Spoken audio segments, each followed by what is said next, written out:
This is Black Agenda Radio, a weekly hour of African American political thought and action.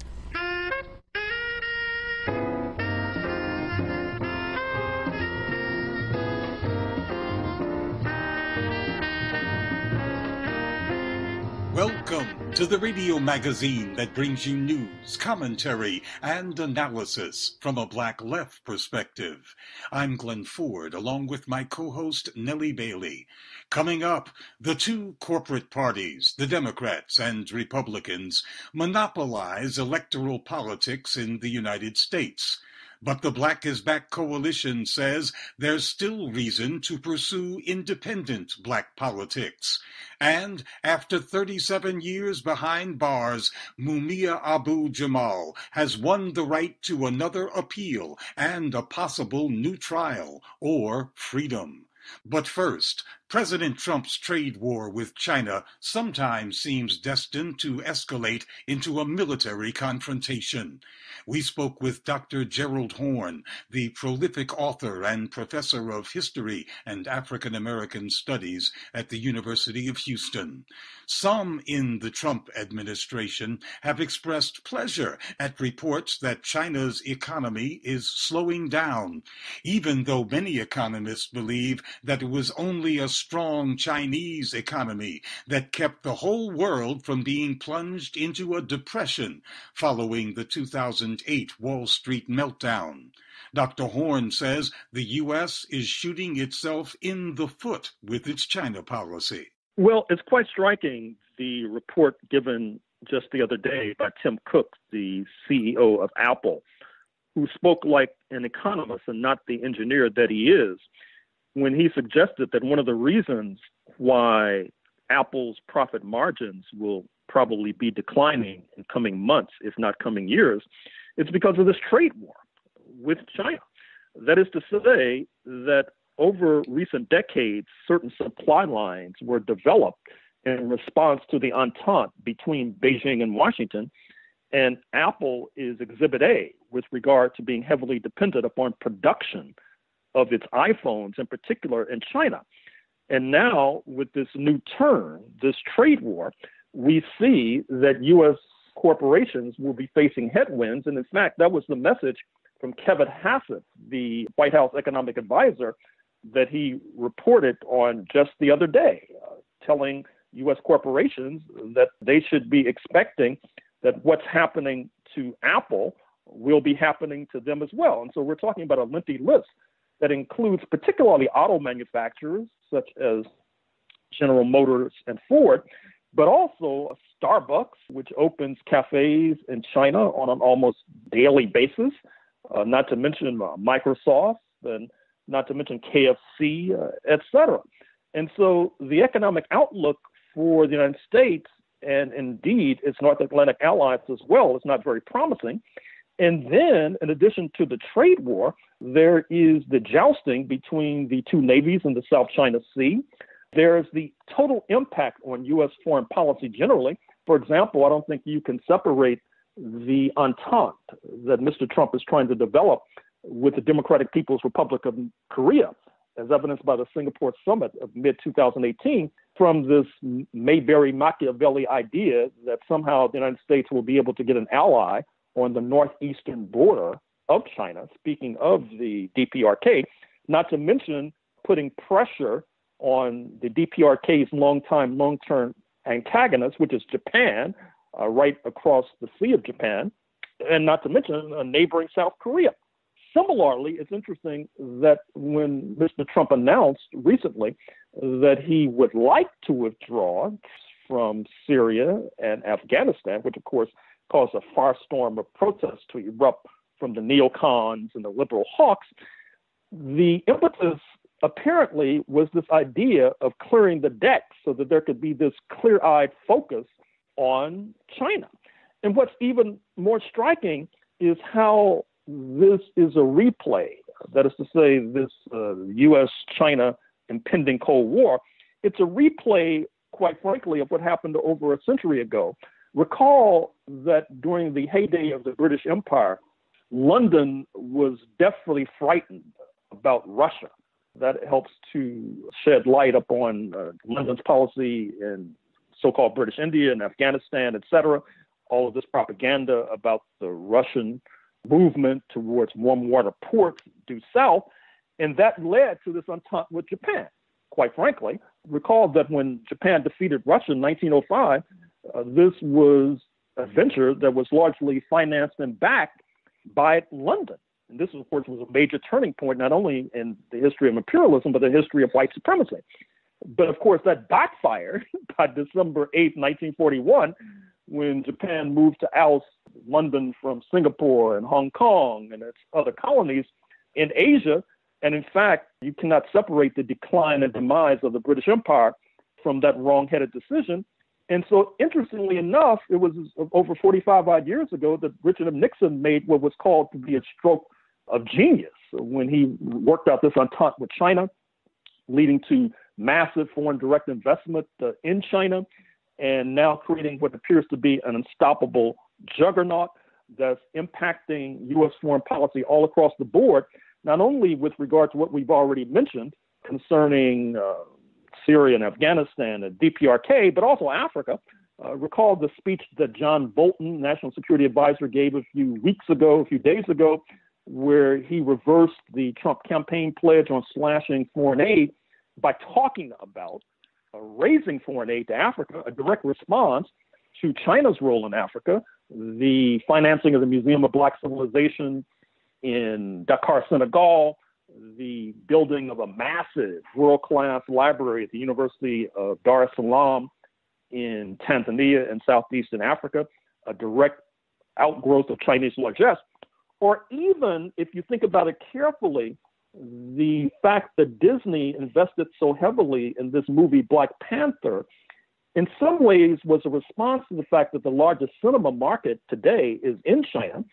And one of China's box office winners in the prelude to the opening of Black Panther was Wolf Warrior 2, which takes place in an fictional African country, in many ways is more militantly anti-racist than Black Panther, and did better at the box office by some measures. And of course, Black Panther made over $1 billion. So this rise of China is one of the most important events of this year, and indeed of this century. And what's ironic is that U.S. imperialism did not learn the lessons of British imperialism. That is to say, this maniacal, obsessive focus on Moscow leading to disaster. And speaking of Moscow, I think one of the more intriguing developments of 2018 was this March 1st, 2018 speech given by President Putin, which your listeners can easily, or readers can easily find online, where he unveiled this new hypersonic missile, which can evade the most sophisticated anti-missile defense, including that which guards the United States of America. So in some ways, what's happened is that these alleged geniuses who direct U.S. foreign policy from the Council on Foreign Relations in New York and the State Department in Washington have violated the basic edict of former U.S. Secretary of State Henry Kissinger when he suggested that the United States, by all means and measures, should try to disrupt the alliance between Moscow and Washington, have better relations with both parties than they have with each other.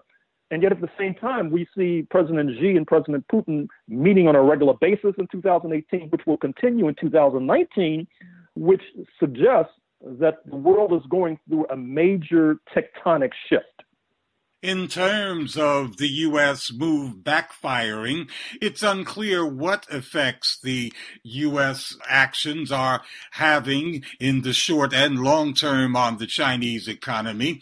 But if it was successful in significantly slowing China's growth, that could devastate the world economy as a whole, including the U.S. How does that help America in the world?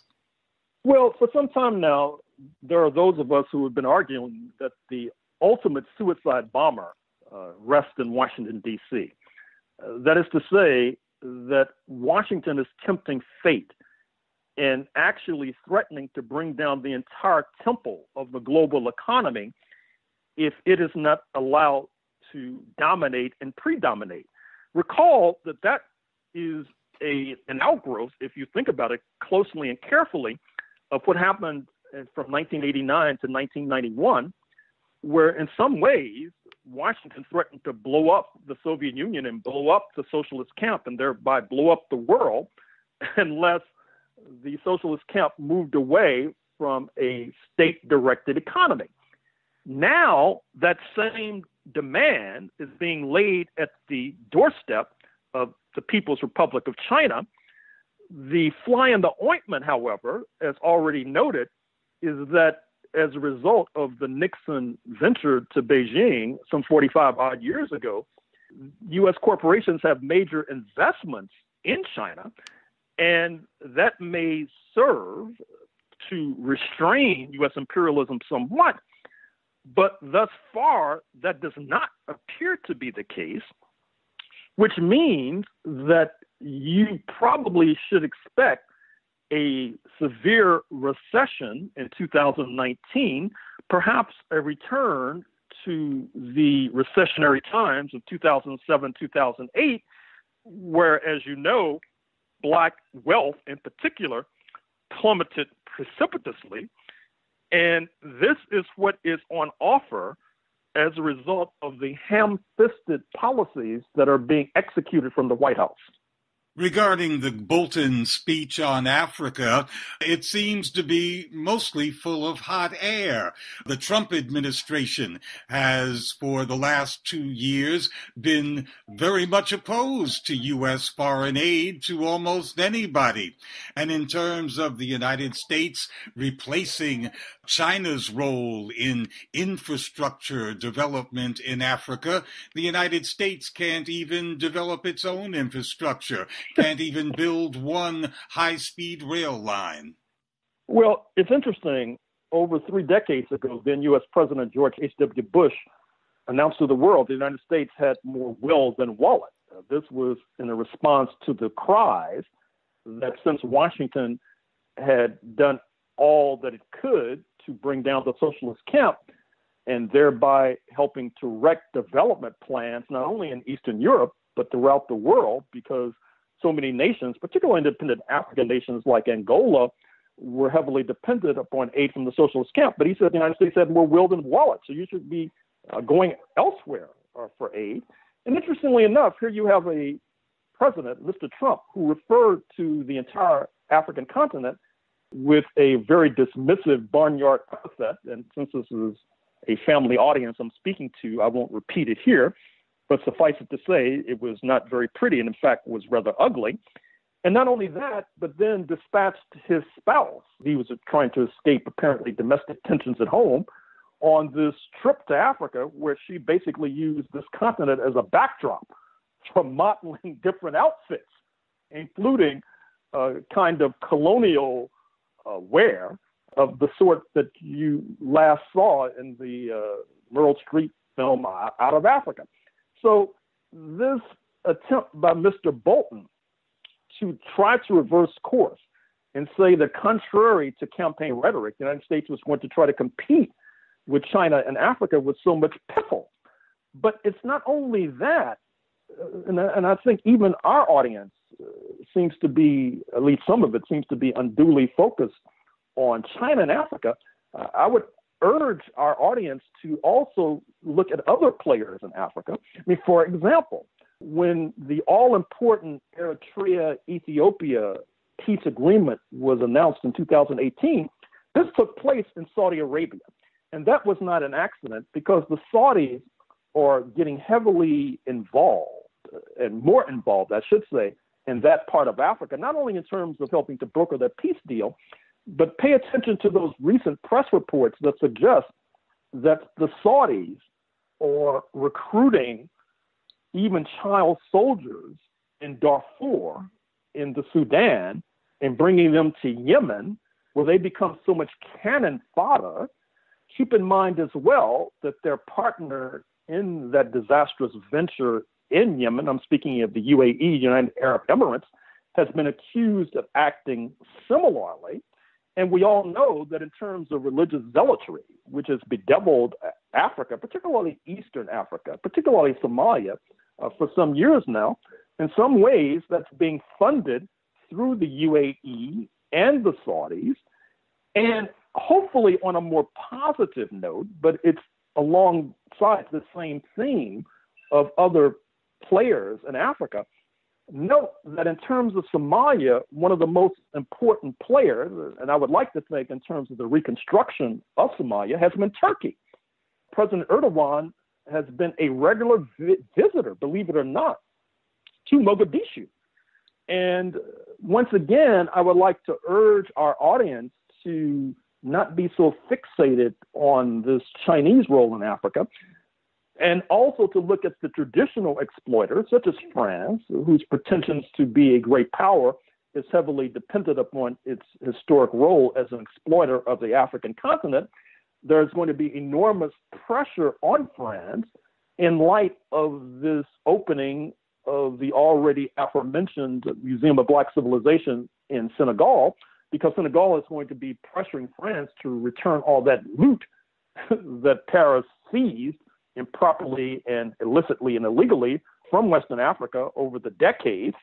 You will see a similar cry emerge from other African nations. This will put enormous pressure on France to disgorge itself of such wealth.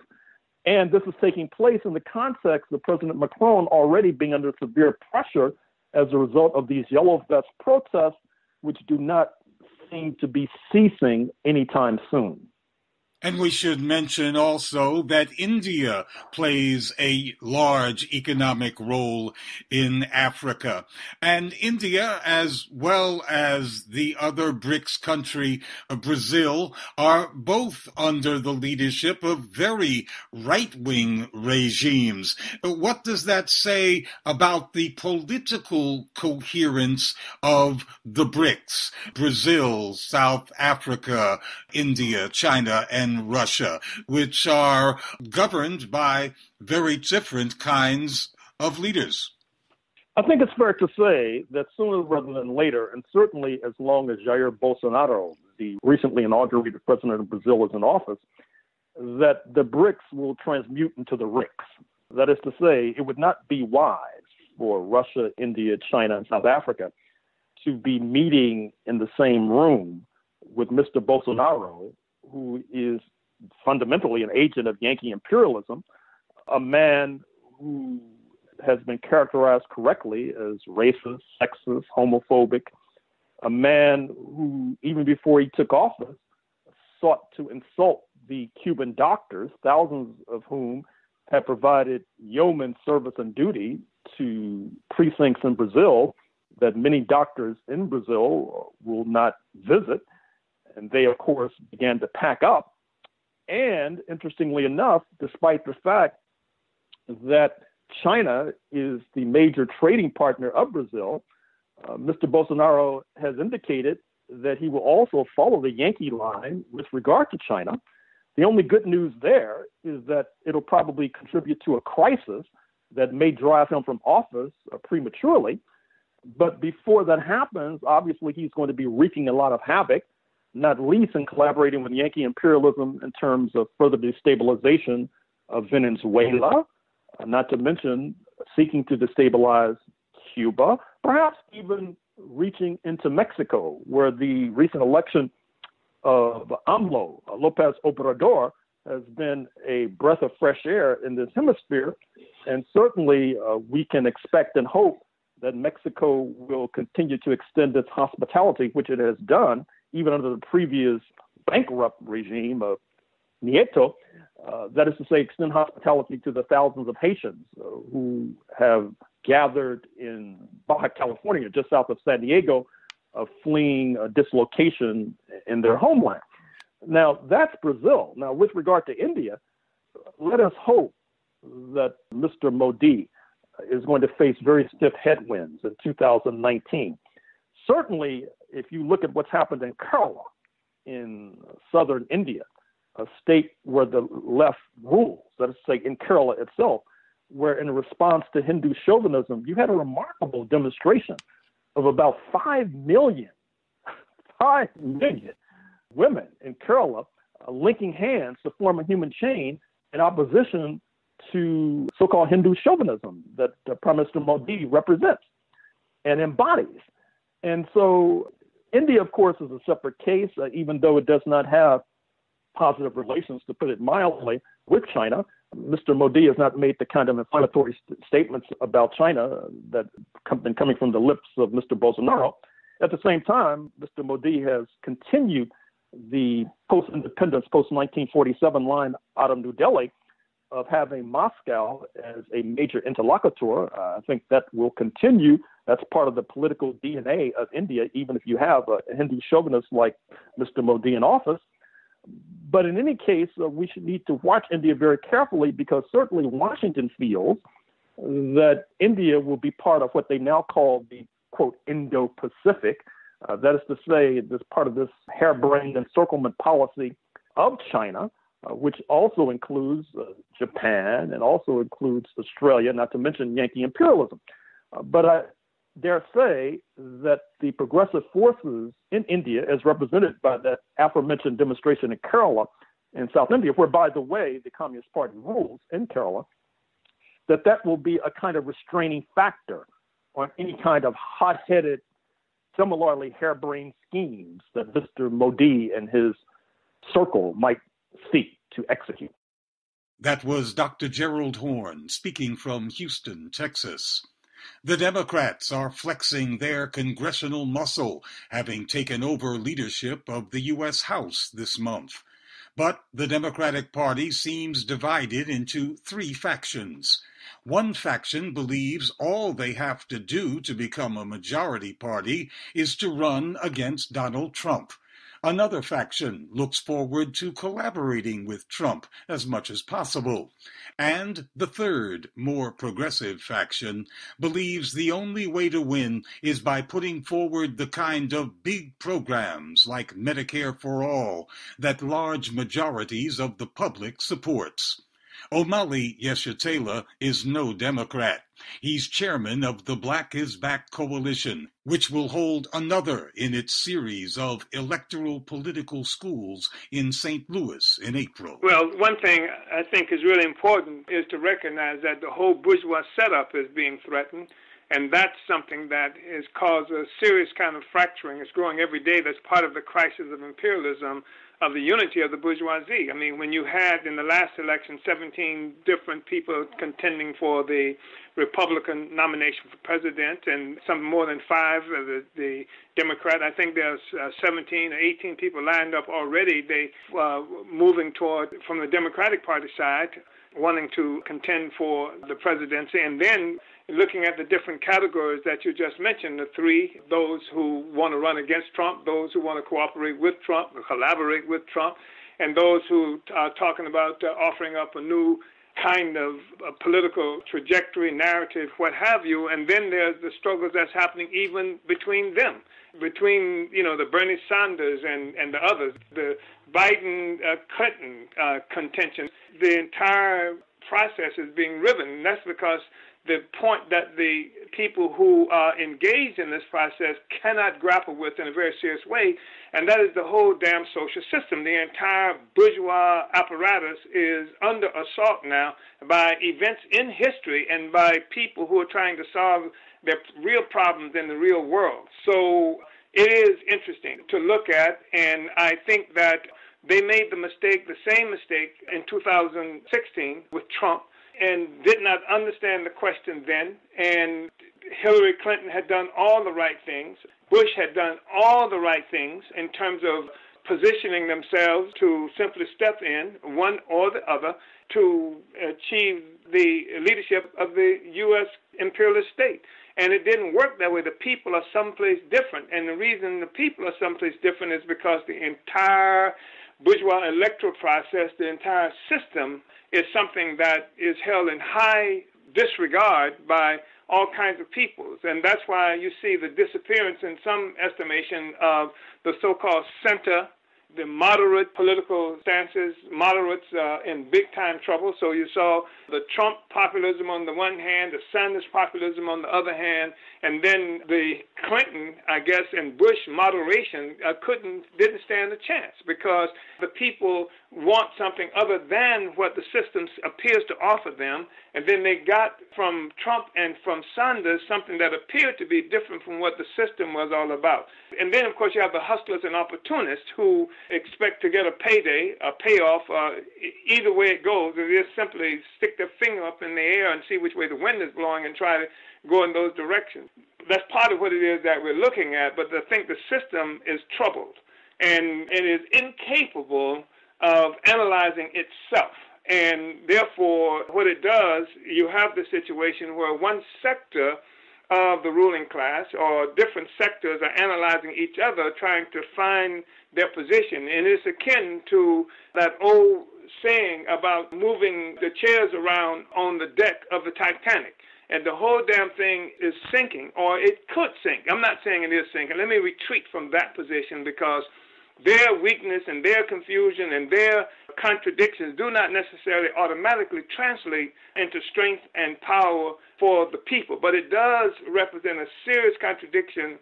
We are looking at a serious contradiction within the whole social system, and it is being reflected in what you're looking at in terms of what's being positioned and offered up as a solution to the Trump administration or to where we are politically in this country right now. The Black is Back Coalition's having a national conference in April that revolves around electoral politics. What kind of clarity do you expect to come out of that conference in terms of Black folks and people on the left and what to do about this confusing system?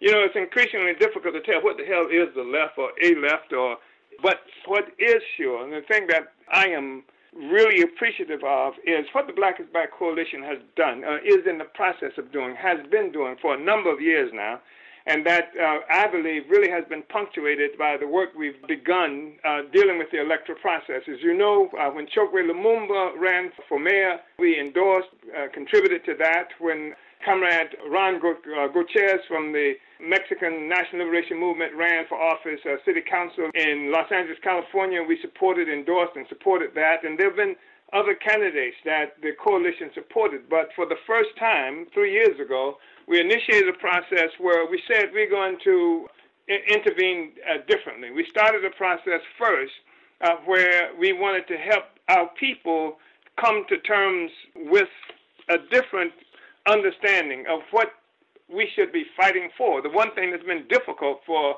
a population that experienced the defeat of a revolution and the dispersal of the members of the most militant revolutionary organizations, the destruction of those organizations, is people are scattered, and there's a lot of confusion within the general political body of our communities in terms of what the hell are we fighting for, so that in many instances it has been limited to supporting this Democrat or that Democrat, or simply the electoral process without any kind of understanding within our community or discussion, even among the most serious forces who are trying to fight for some kind of transformation. And what the coalition has done is offer up, as you've often said, like a definition to give some meat of what does self-determination mean. What does it look like? First of all, we're saying that self-determination has to be what we're fighting for, that it is the highest expression of democracy for Black people to be self-determining. But what does self-determination mean concretely? How can that be articulated? How can it be fought for in our communities? And so the remarkable thing that we've done, and I'm not sure how many people appreciate that, is that we worked on developing a national political agenda for self-determination for Black people. And it wasn't just something that the members of the coalition or the steering committee of the coalition just did by ourselves. We took it on the road, and we held something like 10 state conventions for African people to have this discussion of a national Black political agenda for self-determination, and laid out concretely what self-determination can look like, should look like, when it's been fought for in this country. And this is what we said that African people should be looking at. And then we had a national convention in Washington, D.C. And then subsequent to that, we organized the Black electoral schools, where we're challenging this whole notion of this elite group of Black people from our community, if you will, being the only ones who can participate in the electoral process, which means that usually they've been tied to the Democratic Party or even to their own self-defined work to help the black community without any meaningful participation or feedback from the African community itself, that the people didn't have any way to participate in this process. And, of course, this is happening within the context of a defeated revolutionary movement from the 1960s, so that many people have been convinced that the only way you can do things is through the electoral process, that somehow the electoral process has almost been deified. So the coalition was determined to take that on, and not only to take it on, but to draw ordinary African people, people who are activists in many instances, people who are just tired and fed up in their communities. You can run for office too. And not only can you run for office, because it's been mystified by a lot of people, you know, only the smart people, the educated, the most proper African people can participate in this process, or you got to be a part of the Democratic Party or something else like that. And so we're opening up this whole process to the African community. And that's really important, because what happened to us is that we had a magnificent revolutionary movement of the 1960s that the U.S. government killed. The CIA, FBI, all kinds of intelligence organizations attacked it, assassinated leaders, destroyed a revolutionary movement, even as they were moving toward this whole process of universal suffrage. So that happened with the Civil Rights Act of 1965. But this is the same time they're killing off the revolution. They're killing off the black agenda for self-determination that was being put forth by different black organizations in this country. And so now you can only participate in the electoral process through the Democratic Party, which has never been a revolutionary organization. And they destroyed our organization, destroyed our program, gave us the Democratic Party and the Democratic Party program, and that's what's been leading up to now, until the coalition intervened in this process and brought the people right smack back. We are doing that, bringing the people right back into the process and saying, this is the program. This is the program that we were fighting for in the 1960s, more or less, that has been modified to meet the requirements of this era, this time that we're living in. And the people can intervene in the electoral process. We can teach you how. There's no mystery here. There's no religious basis for voting or not voting. It's the interest of the people, and here's how our interests are reflected in actual program, and that's what the National Black Political Agenda for Self-Determination was about, and that's what we've done. And we had 2 schools up to now. We have another school that's coming up in April of this year for the purpose of helping to bring more and more African people into this process and to fight in this process on our own terms, and to demand anybody else who claims to be representing African people speak from our National Black Political Agenda for Self-Determination. And that's where we've been. And some people have been soft on it, even in the coalition, but we've pushed it. And I think that we've seen in Missouri, we had at least one person. In Florida, we had at least 2 persons who ran for political office on the National Black Political Agenda, and perhaps we've done it in other places. And coming into April at this school, coming into this election season, we've got at least 4 people who are influenced by, participate directly with the coalition, who will be running for political office on the National Black Political Agenda for Self-Determination. So that's an important kind of intervention that we are making, and it will reverberate throughout this process in a moment, and you can see the significance of what we're doing by how the bourgeoisie, how the ruling class is moving right now, how it is moving the Democratic Party to recruit more young African women in particular and African people into this process. How I read a couple of weeks ago about how the rich donors now from the Democratic Party are trying to put their money with the so-called leftists in the Democratic Party, anything to maintain the political motion and activity of the people within the safe embrace of the Democratic Party, and from their perspective, the safe embrace of the electoral process. And the coalition is challenging that. And the significance of what we're doing, again, is reflected in the fact that the bourgeoisie is trying to do similar things from its position and based on its interests. Yes, every project for self-determination, for community control of the police, for black community control of schools always runs right into the brick wall of the Democratic Party. And we have an election year coming up, a presidential election year. And the black misleadership class in the Democratic Party will be wanting black folks to be looking at Cory Booker and Kamala Harris and others such as them. Yes. And, of course, the thing is that the African petty bourgeoisie, it has no loyalty to anybody except itself. And if you remember, even with the thing with Barack Hussein Obama, which was an abomination, even with him, if you remember, initially many of those Africans who were in office, the Democratic Party darlings, they refused to support Obama. They were going with Hillary Clinton because they thought that's the side that their bread was buttered on. They had no interest in Obama because he was black or because he represented black people. They were interested in their own self, their own careers, and their uncles and people like that. And so it was only after Obama was convincingly successful and had picked up obvious support from masses of African people that many of these black people who were attached to the Democratic Party in office and things like that, they became Obamaites. So yeah, we've got these forces, and they will pick their own who they think we should be fighting for and supporting, and none of them has ever done a damn thing to speak out in the interest or legislate in the interest or even articulate something that smells of a program in the interest of the African people, and especially African poor and working people, and none of them has done anything meaningful to try and stop any assault on black people. They might have assault to stop to, and when I say assault, I'm talking about on basic kinds of programs that black people fought for and died for in this country that are now under assault, and one of the obvious pretexts they're using to be able to attack Social Security, to be able to attack welfare, to be able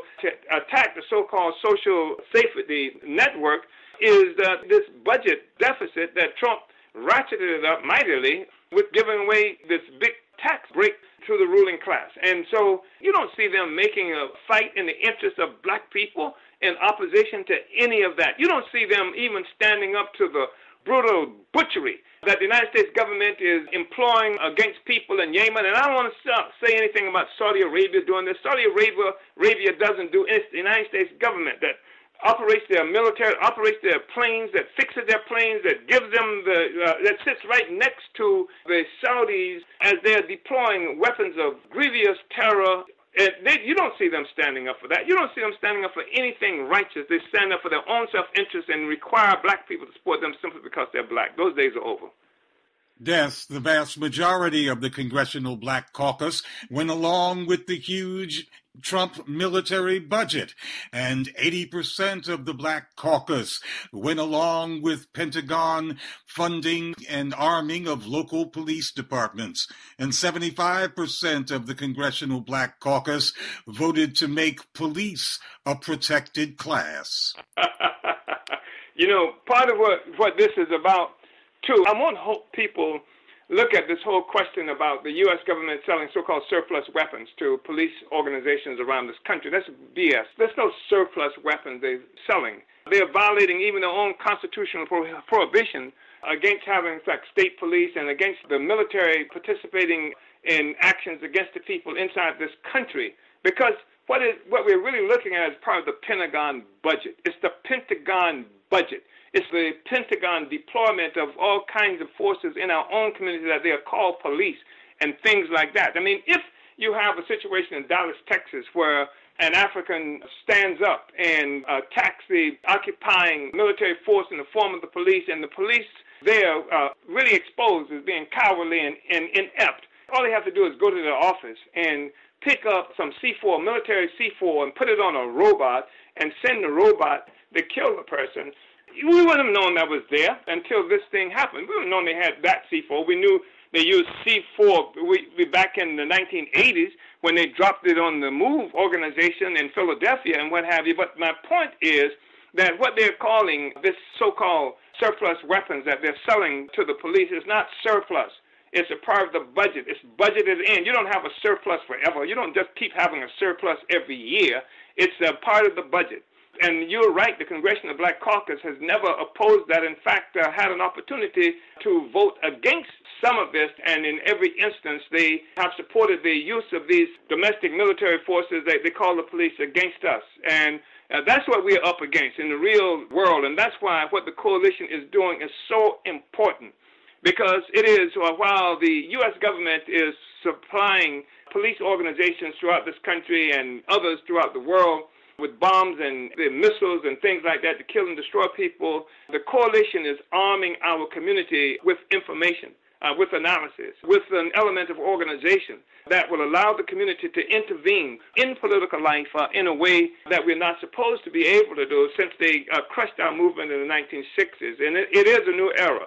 And just like in the 1960s, when it was necessary for our organizations and our community to go up against these sellouts, this African petty bourgeois neo-colonial sector of our community, just like it was necessary to do that in the 1960s, we're going to see that increasingly the community is capable of doing that in the 2019 and the 2000s. And I just want to say that this is such a crucial development that I think the coalition has brought onto the scene, where now the African petty bourgeoisie lickspittles do not have a monopoly on the electoral process. We are destroying their monopoly so that they can't just sit and claim that they're speaking for us without some kind of contention, that we can contend with them even within the electoral arena. So when they open their mouths, there will be somebody who represents the people, really standing up there, presenting the national black political agenda for self-determination that will attempt to defend our community and make it necessary for these sellouts to fight against. That was Omali Yeshitela,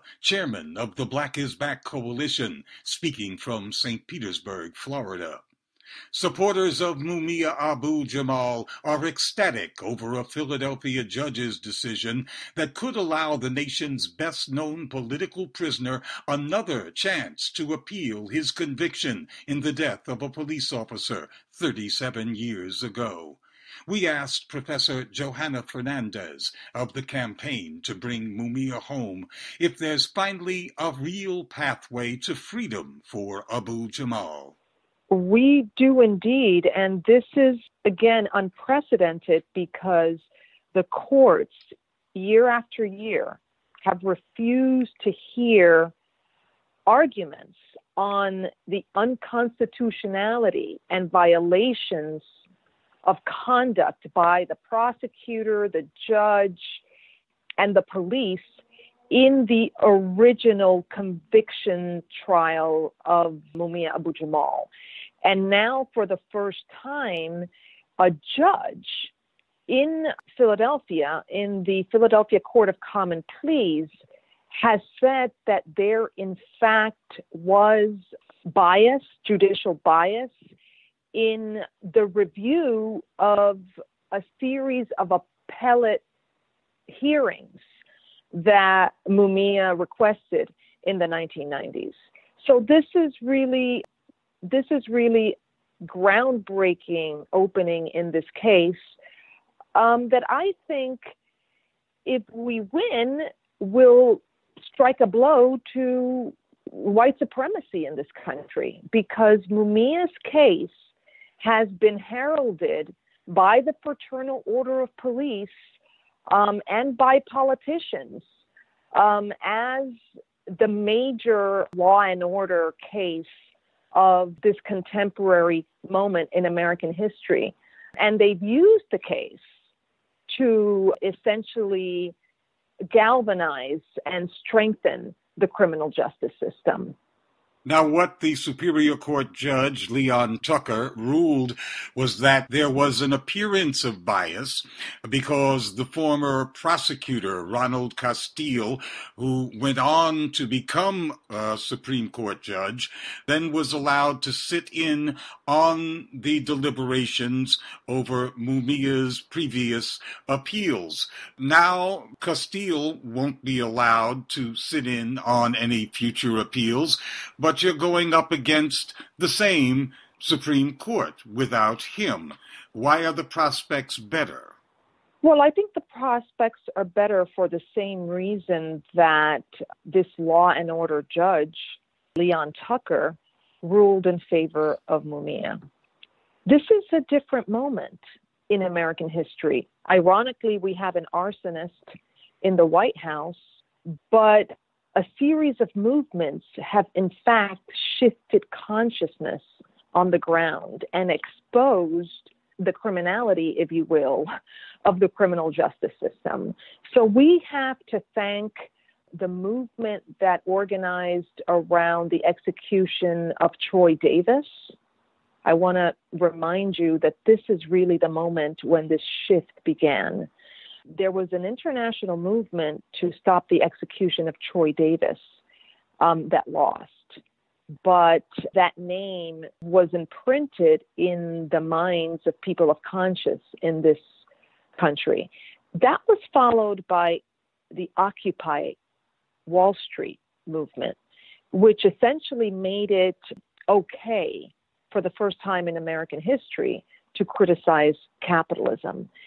And then there were a series of police shootings of Black people in this country that led to the Black Lives Matter movement. And that combined with the publication of Michelle Alexander's The New Jim Crow means that people in the mainstream today acknowledge that there is a grave problem with police brutality and mass incarceration.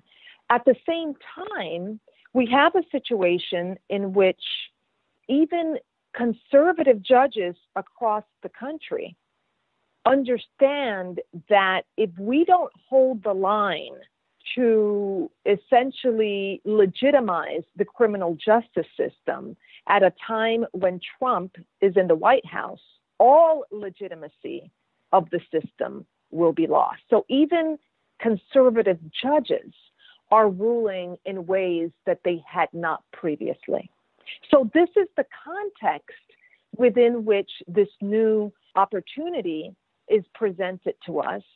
And what we need to make sure is that we continue to shift consciousness on the issues and the violations surrounding the case of Mumia Abu Jamal. And we need to once again make the case of Mumia Abu Jamal a household discussion. Yes, I remember in the 1980s, the Philadelphia chapter of the National Association of Black Journalists, of which Mumia was a founding member, didn't want to have anything to do with him as a defendant. And yet now the NAACP is part of his defense, and Mumia's plight has become, in a sense, somewhat mainstreamed. Right. So part of what happened in an earlier epoch, I say epoch because this case has been litigated in the court system for 37 years. So we've seen generations come and go. And at the height of the movement, Mumia was a villain in the public eye. The Fraternal Order of Police demonized him. He was the poster child of the Fraternal Order of Police, and he symbolized the reason for them, for the Fraternal Order of Police and their supporters, the reasons why the apparatus of incarceration needed to be cranked up. I don't know if you remember, but in the 1990s, Mumia was named in a mainstream newspaper a super predator by a criminologist, a well-known criminologist. He literally began an article, I think in the New York Times, identifying Mumia and the likes of Mumia as a super predator who essentially was a threat to security in the United States. But that was in the 1990s, ironically, at the height of the movement that stopped Mumia's execution. But unfortunately, the policies of the Clintons reigned supreme during that period, and the apparatus of incarceration was cranked up. But again, this is a new period, and the fact that a very mainstream organization is defending Mumia Abu Jamal, the NAACP Legal Defense Fund, these are the folks who argued Brown versus Board of Education, suggests that a new day has dawned, and Mumia I believe, is coming home. If the courts do entertain Mumia's appeal, what kind of issues will be reopened? Issues that people may have forgotten with time? Well, one of the major issues that will be presented to the appellate court is that a court stenographer by the name of Terry Moorer Carter overheard the judge who presided over the original case, Albert Sabo, say to another judge in the anteroom of the court, quote, "I'm going to help them fry the nigger," unquote, referring to how the judge was going to instruct the jury. Other issues include prosecutorial misconduct. So part of what happened during the trial was that the prosecutor suppressed exculpatory evidence, essentially that there was a fourth person at the crime scene. Another issue is that there was tampering with evidence on the part of the police. And I will remind your listening audience that a third of the police officers involved in Mumia's case who collected evidence within weeks of the end of Mumia's trial were convicted and jailed for corruption and tampering with evidence to obtain convictions. And this was part of a larger investigation conducted by the Department of Justice in 1979, in which the Department of Justice determined that the behavior of the police department in Philadelphia was homicidal. And I'm quoting that report, and quote, what they said about the dealings of the police department in Philadelphia was that, quote, "It shocks the conscience." And so these are some of the issues that are going to be heard if the DA of Philadelphia, the progressive Larry Krasner, does not challenge the decision of Leon Tucker. And what are the indications in terms of DA Krasner's intentions? Maureen Faulkner, the widow of Daniel Faulkner, the police officer that Mumia is wrongfully accused of killing, was on Fox News just this weekend, essentially saying that Mumia killed her husband and she would not stop until she secures justice in this case. And she said to Fox and Friends that her people would be hearing from the DA of Philadelphia, Larry Krasner, in the next, quote, couple of days. So there is a tremendous amount of pressure placed on Larry Krasner right now by the Fraternal Order of Police. But Krasner was not elected by the Fraternal Order of Police. He was elected by the people of Philadelphia, who campaigned hard for him, and he was a candidate outside of the Democratic Party apparatus who won. This is unprecedented in the history of Philadelphia. There has been no DA in Philadelphia, either in the Democratic or Republican Party, who's been elected without the support of the Fraternal Order of Police. Larry Krasner won because the people of Philadelphia mobilized for his campaign and voted en masse. And they voted because he promised to correct the wrongs of his predecessors. And he essentially said that the prosecution's office should not be preoccupied with prosecution, but rather with justice. So we know that Larry Krasner is nationally renowned and celebrated for reforms at the local level. He has decriminalized marijuana. He has addressed the issue of police corruption and tampering with evidence. He is single-handedly responsible for freeing the hip-hop artist Meek Mill, and he even wrote a letter in support of Debbie Africa, one of the members of the Move 9 who was recently released. So the question we pose to Larry Krasner is if he's going to heed the call of Leon Tucker, who, by the way, is a law and order judge, and what he says in the decision, and I'm reading from the decision right now, is that in order for the criminal justice system to work, quote, justice must be completely just, without even a hint of partiality, lack of integrity, or impropriety, unquote. So it'll be interesting to see what happens in the next few weeks. In the meantime, if he appeals, this issue will wind its way through the lower courts and then the federal courts. And it will delay, for sure, Mumia's path to freedom. In addition to demonstrations, the Mumia campaign has some other public agitation.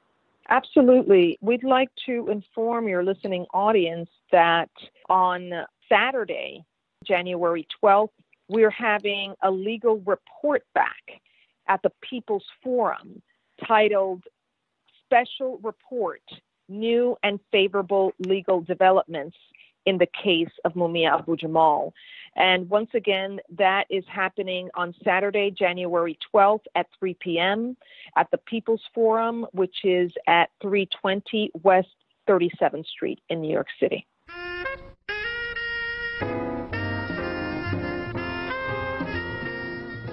And that's it for this edition of Black Agenda Radio. Be sure to visit us at blackagendareport.com, where you will find a new and provocative issue each Wednesday. That's www.blackagendareport.com. It's the place for news, commentary, and analysis from the Black Left. I'm Nellie Bailey, along with my co-host Glen Ford. Our thanks to the good people at the Progressive Radio Network.